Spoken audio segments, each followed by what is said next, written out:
दिया जाता है कि पढ़ाई करो ऐसा कि पहचान बन जाए, रिजल्ट लाओ ऐसा कि निशान बन जाए। अरे बाबू जिंदगी तो सब जी लिया करते हैं, सफल होकर के दिखाओ ऐसा कि मिसाल बन जाए, सफल होकर के दिखाओ ऐसा कि मिसाल बन जाए। चलिए और कुछ सीखते हैं, समकोण त्रिभुज के तीनों भुजाओं के बीच में और क्या संबंध होता है वो चीज सीखते हैं। बाबू समकोण त्रिभुज में एक और खासियत है कि अगर कर्ण का तुम वर्ग करोगे ना बाबू, कर्ण का तुम वर्ग करोगे ना तो इसका जो भी वर्ग आएगा वो लंब का वर्ग और आधार के वर्ग के योग के क्या आएगा, बराबर आएगा। बाबू समकोण त्रिभुज में कर्ण का वर्ग करोगे ना तो लंब का वर्ग और आधार के वर्ग के क्या आएगा, बराबर आता है। बाबू क्या आता है, बराबर। इसी को हम लोग क्या बोलते हैं बाबू, पाइथागोरस प्रमेय। इसी को हम लोग क्या बोलते हैं बाबू, पाइथागोरस प्रमेय। इसका मतलब समकोण त्रिभुज एक ऐसा त्रिभुज है बाबू जिसमें कर्ण का वर्ग करोगे ना, कर्ण का वर्ग वो लंब और आधार के वर्ग के योग के बराबर होता है। कर्ण मतलब सबसे बड़ी भुजा, यानी अगर समकोण त्रिभुज में तुम सबसे बड़ी भुजा का वर्ग करोगे ना तो वो दोनों छोटकन भुजा के वर्ग के योग के क्या होता है, बराबर होता है। तभी हम लोग क्या सीखे समकोण त्रिभुज में कि कर्ण का जो वर्ग होता है ना बाबू वो लंब का वर्ग और आधार के वर्ग के क्या होता है, बराबर होता है। क्या होता है, बराबर। देखिए इससे तरह तरह का सूत्र अभी आपको देखने को मिलेगा बाबू। केवल हम आपसे कर्ण का मान पूछेंगे, केवल कर्ण का मान। आप बोलिएगा रूट के अंदर में लंब का वर्ग प्लस किसका वर्ग बोलिएगा, आधार का वर्ग। बाबू हम लंब का अगर वर्ग आपसे पूछे, लंब का वर्ग, लंब का वर्ग, आधार के वर्ग इधर आके क्या हो जाएगा, माइनस में, यानी क्या हो जाएगा सूत्र बाबू, कर्ण का वर्ग माइनस आधार का वर्ग। बाबू केवल हम आपसे लंब पूछेंगे तो आप क्या बोलिएगा, रूट के अंदर में कर्ण का वर्ग माइनस किसका वर्ग बाबू, आधार का वर्ग। किसका वर्ग, आधार का वर्ग। बाबू अगर हम आपसे आधार का वर्ग पूछें तो आप क्या बोलिएगा, कर्ण का वर्ग माइनस किसको ले जाइएगा इधर, लंब का वर्ग। किसको ले जाना है, लंब का वर्ग। बाबू अगर आपसे खाली आधार पूछा जाए, आधार का मान, तो आप क्या बोलोगे बाबू, रूट के अंदर में कर्ण का वर्ग माइनस किसका वर्ग बाबू, लंब का वर्ग। देखिए एक सूत्र से आपको कितना सूत्र देखने को मिला, कर्ण का वर्ग बराबर लंब का वर्ग प्लस आधार का वर्ग। अगर आपसे केवल कर्ण पूछा, बोलना है रूट के अंदर में लंब का स्क्वायर प्लस आधार का स्क्वायर। अगर आपसे लंब का स्क्वायर पूछा, बोलना है कर्ण का स्क्वायर माइनस आधार का स्क्वायर। केवल आपसे लंब पूछा, बोलना है रूट के अंदर में कर्ण का स्क्वायर माइनस आधार का स्क्वायर। अगर आपसे आधार का स्क्वायर पूछा, बोलना है कर्ण का स्क्वायर माइनस लंब का स्क्वायर। अगर आपसे केवल आधार पूछा तो बोलना है रूट के अंदर में कर्ण का स्क्वायर माइनस लंब का स्क्वायर। यानी बाबू एच स्क्वायर बराबर P square plus B square. अगर आपसे केवल एच पूछा तो बोलना है P square plus B square. P square बराबर H square minus B square. केवल आपसे पी पूछा तो H square minus B square, root के अंदर में बी स्क्वायर बराबर H square minus P square. केवल आपसे बी पूछा तो रूट के अंदर में एच स्क्वायर माइनस क्या होगा, पी स्क्वायर होगा। ये सब का सब कौन सा प्रमेय से आया है, पाइथागोरस प्रमेय से। सब समकोण त्रिभुज का नियम है। कर्ण आधार और लंब के बीच में एक तरह से संबंध है, इसको भी जानना बहुत जरूरी है। ये बहुत काम देने वाला त्रिकोणमिति का क्वेश्चन जब हम लोग बनाएंगे उस समय लंब दिया रहेगा, आधार दिया रहेगा, कर्ण पूछेगा, यही फार्मूला से निकालेंगे। लंब दिया रहेगा, कर्ण दिया रहेगा, आधार पूछेगा, यही फार्मूला से निकालेंगे। आधार दिया रहेगा, कर्ण दिया रहेगा, लंब पूछेगा, यही सब फार्मूला से निकालेंगे। इसलिए इस फार्मूला को भी जानना बहुत जरूरी है। चलिए एक एग्जांपल को देखते हैं कि पाइथागोरस प्रमेय से हम लोग कैसे एक भुजा का मान निकालते हैं।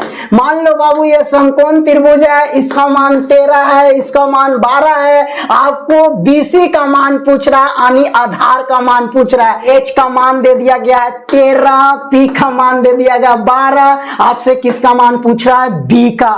बाबू अभी हम लोग जाने b बराबर रूट के अंदर में h square minus p square. b मतलब आधार, आधार बराबर अभी हम लोग जाने रूट के अंदर में कर्ण का स्क्वायर माइनस लंब का स्क्वायर। बाबू कर्ण का मान कितना दिया हुआ है 13, 13 का स्क्वायर। लंब का मान कितना दिया 12, 12 का स्क्वायर। चलिए हल कीजिए 169 माइनस 144 कितना आ गया बाबू 25। 25 का कितना होगा 5, यानी आधार का आंसर कितना होगा 5 होगा। समझे कैसे निकालते हैं, कैसे लगाते हैं पाइथागोरस प्रमेय और कैसे हम लोग एक भुजा का मान निकालते हैं। चलिए एक उदाहरण और देखते हैं। बाबू यही समकोण त्रिभुज में कर्ण का मान दे दिया 10, आधार का मान दे दिया 8। अब आपको लंब का मान पूछा, किसका मान पूछा लंब का।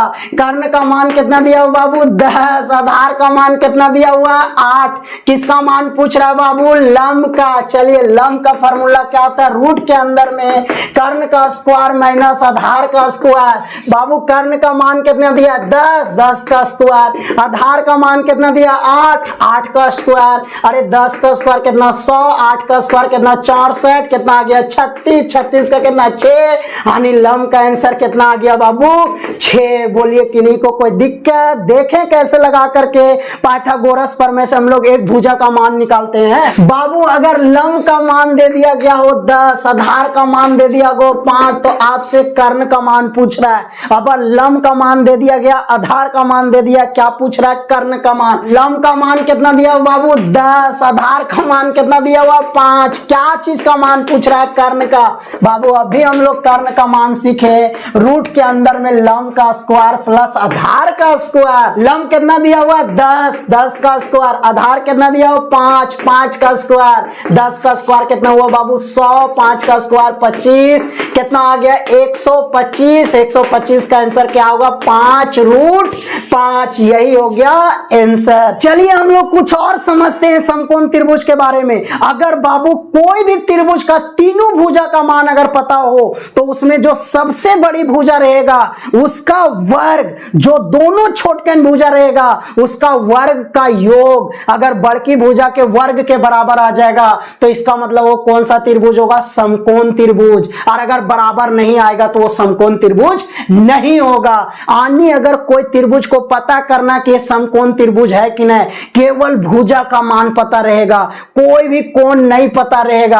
अरे बाबू कोई भी एक कोण आपको पता हो जाए कि 90 डिग्री है, समकोण त्रिभुज हो जाए। तीनों कोण पता है उसमें से एक कोण 90 डिग्री पता हो, समकोण त्रिभुज। तीनों कोण पता है उसमें से कोई भी एक कोण 90 डिग्री नहीं है, समकोण त्रिभुज नहीं होगा। लेकिन कोण नहीं पता हो, केवल भुजा का मान पता हो और आपको पता करना है कि समकोण त्रिभुज है कि नहीं। कैसे पता करेंगे, पहले सबसे बड़ा भुजा का वर्ग करेंगे, उसके बाद दोनों छोटकन भुजा को वर्ग करेंगे, छोटकन भुजा का वर्ग को जोड़ेंगे। अगर ये दोनों का जोड़ बड़का भुजा के वर्ग के बराबर अगर आ जाए तो इसका मतलब वो तीनों भुजा जो है से कौन सा त्रिभुज का भुजा है समकोण त्रिभुज। कौन सा त्रिभुज समकोण त्रिभुज। जैसे मान लिए हम लोग एक त्रिभुज ले ABC, इसका तीनों भुजा पता है, एक का लंबाई 10 है, एक का लंबाई 6 है, एक का लंबाई 8 है। पता करना है कि ये समकोण त्रिभुज है कि नहीं। चलिए पता करते हैं, देखते हैं समकोण त्रिभुज है कि नहीं। सबसे पहले बड़का भुजा का वर्ग किए, कितना आया 100। उसके बाद दोनों छोटकन भुजा का वर्ग करके जोड़े, 6 का वर्ग कितना आया 36, 8 का कितना 64, ये भी कितना आ गया 100। देख रहे हैं कि ये दोनों का वर्ग का योग बड़का भुजा के वर्ग के बराबर आ गया। इसका मतलब सचमुच में ये कैसा त्रिभुज है समकोण त्रिभुज। कैसा त्रिभुज है बाबू समकोण त्रिभुज। इसमें से कौन सा कोण 90 डिग्री होगा, बी कोण 90 डिग्री होगा, यानी बड़ा भुजा के सामने वाला कोण कितना डिग्री होगा 90 डिग्री होगा। और अगर बराबर नहीं आता तो ये समकोण त्रिभुज नहीं होता। जैसे एक उदाहरण देखते हैं और समझते हैं। चलिए एक और उदाहरण देखते हैं। बाबू इसमें सबसे बड़ी भुजा कौन है 5, 5 का वर्ग कितना आया 25। अब दोनों छोटकन भुजा का वर्ग करके जोड़ो, वर्ग करके जोड़ो। 3 का वर्ग कितना 9, 2 का वर्ग कितना 4, 9 4 कितना आया 13। क्या ये 25 के बराबर आया, 25 के बराबर आया नहीं। इसका मतलब ये समकोण त्रिभुज बना रहा है बाबू, नहीं बना रहा है, समकोण त्रिभुज नहीं बना रहा है। समझ गए। तीनों भुजा के मान से हम लोग कैसे पता कर लेंगे समकोण त्रिभुज है कि नहीं। अगर बड़ा भुजा का वर्ग दोनों छोटका भुजा के वर्ग के योग के बराबर हो, समकोण त्रिभुज। बराबर नहीं हो, समकोण त्रिभुज नहीं होगा। और अगर बराबर रहेगा तो जो सबसे बड़ी भुजा होगा उसी के सामने वाला कोण कितना डिग्री होगा? 90 डिग्री। समझे कि ना? कितना डिग्री होगा? 90 डिग्री। अगर हम लोग समकोण त्रिभुज का क्षेत्रफल का बात करें तो समकोण त्रिभुज का क्षेत्रफल का सूत्र क्या होता है? 1/2 आधार गुना ऊंचाई। 1/2 आधार गुना ऊंचाई। मान लीजिए ये समकोण त्रिभुज है, अगर इसका क्षेत्रफल निकालना है तो क्या सूत्र लिखेंगे? 1/2 आधार गुना ऊंचाई। आधार मतलब इस भुजा का मान, ऊंचाई मतलब इस भुजा का मान। लंब को ही हम लोग क्या बोलते हैं? ऊंचाई बोलते हैं। तो 1/2 आधार गुना ऊंचाई अगर करते हैं तो कौन सा त्रिभुज का क्षेत्रफल निकलता है? समकोण त्रिभुज का। कौन सा त्रिभुज का क्षेत्रफल निकलता है? समकोण त्रिभुज का।